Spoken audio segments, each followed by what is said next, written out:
ဒီနေ့တော့ဟင်းချက်ပြင်းလို့ကြက်သားကိုအလွယ်လုံးချက်လေးပဲချက်လိုက်ပါတယ်ရေသေးတက်တင်ထားတဲ့ကြက်သားတွေကိုဆက်နွန်းငရုတ်စိမ့်မှုစားဟင်းခတ်မှုငံပြာကြီးကြက်သွန်ဖြူထောင်းဂျင်းကိုတော့အရေးပဲထည့်ပါမယ်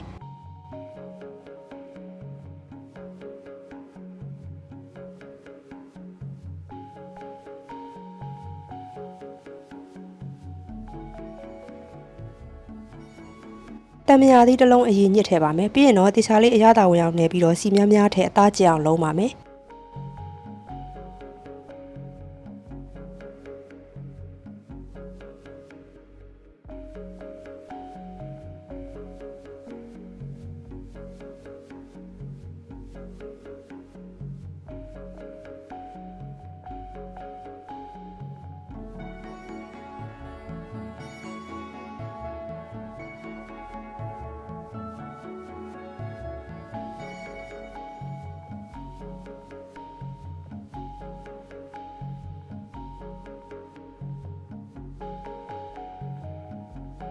ပြီးရင်ရေနွေးသားမျိုးအောင်ထည့်ပြီးတော့စီပြန်လာတဲ့အထိတည်ထားပါမယ်